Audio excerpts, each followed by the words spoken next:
I think to just have designer stuff is like a bunch of BS. Yeah. But once you have designer stuff, it kind of ruins you.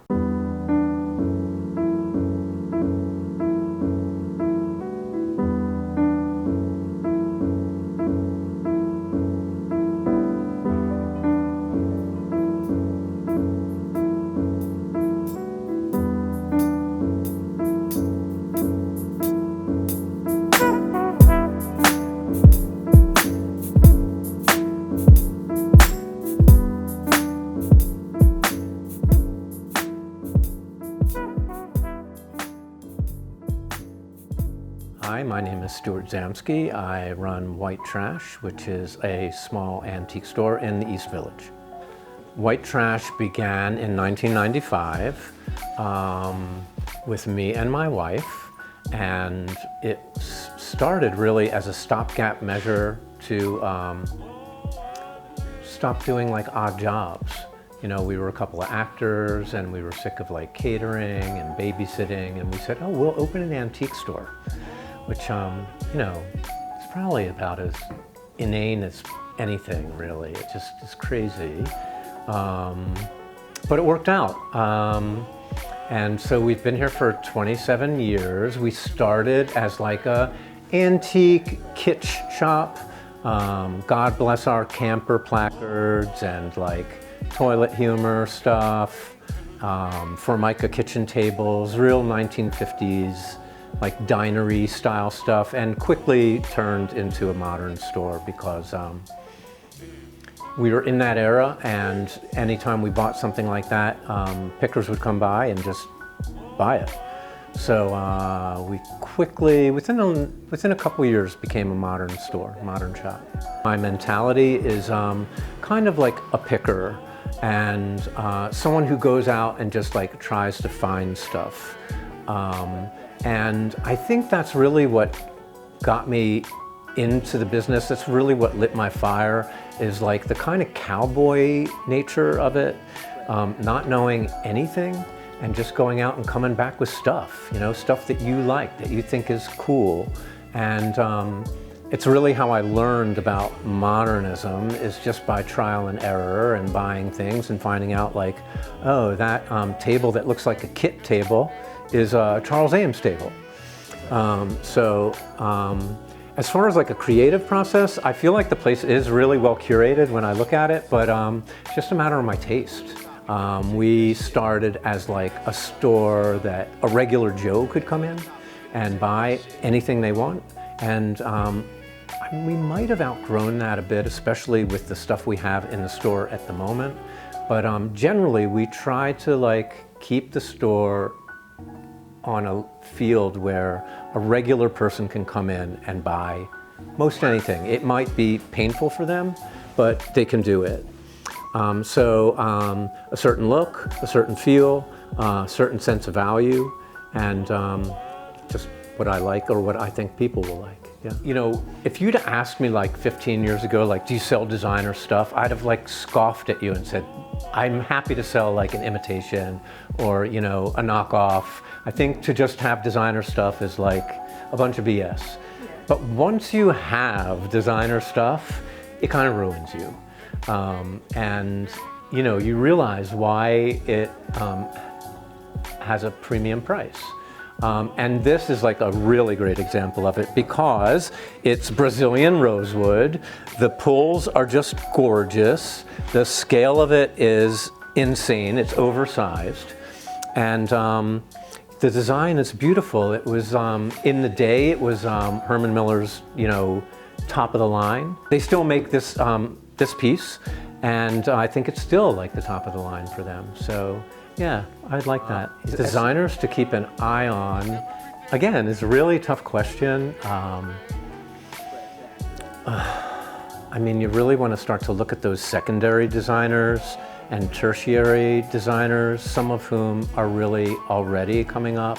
So, you know, designers like Peter Witt and Orla Molgaard Nielsen and some of those France and Son designers who, you know, maybe 10 years ago might have even been considered generic Danish, and now are collected in their own right. We got it with an estate that we purchased maybe 3 or 4, maybe a month ago.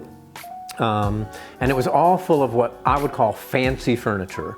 We usually shop in the lowest part of the market, and we were lucky to get in this house and see all this beautiful furniture and make a bid and get it. So this piece came with a lot of gorgeous furniture. It came with this gorgeous lamp here, which is a Laurel lamp. It's an adjustable lamp. Not horribly uncommon, but just beautiful. And with these amazing stools that are made by Swift and Monell. And they're really not usable anymore, but they are like just gorgeous.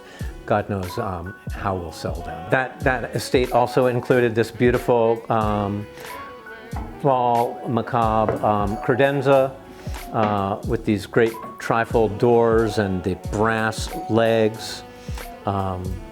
And it also included this amazing Tapio Vara chair with this like great bent wood and pitch back so that it's a lounge chair.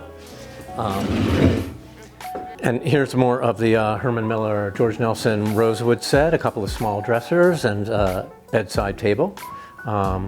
The estate also came with this really cool George Nelson gate leg table, which has this great detail in the hinge of notched wood. And it also came with this really wonderful coffee table. Real basic kind of teak, long, with a lip on each side, by a couple of Danish brothers from the 50s. Some other really great things that we have are this Paul macabre piece. It's from the Planner Group, and it just is kind of like really embodies like Paul macabre, like simple but beautiful, super modest, very plain. This beautiful chair here is Milo Baumann for Thayer Coggin. We had it redone in mohair, and that is just delicious. Yep. And we also have a pair of these chairs. These chairs are by Finn Newell. They're called the Spade chair. They have a really cool arm, and they're just a gorgeous chair when you look at the innards of it. The upholstery we did was great, but like once you take it off, this chair is just even prettier. Even prettier. Your favorite era of design and why? I mean, you know, I'm a modern shop, so I love modernism. I like, you know, the era from like the 50s through the 60s. I like, you know, the use of like older materials that have like a new technology, like bent wood and stuff like that. You know, inset linoleum into a tabletop, and just an emphasis on like beautiful design. Plastic, wood, or metal, and why?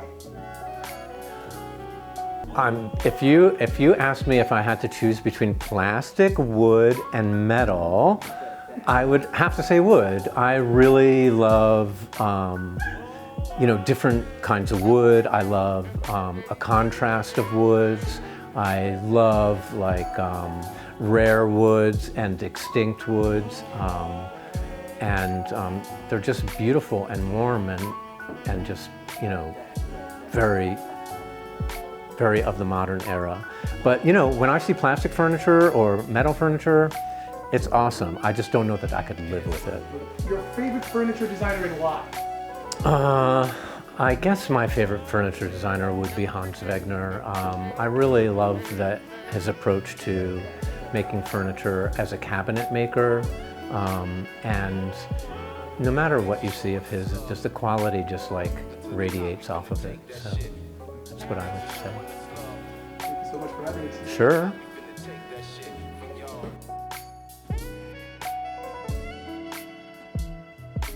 I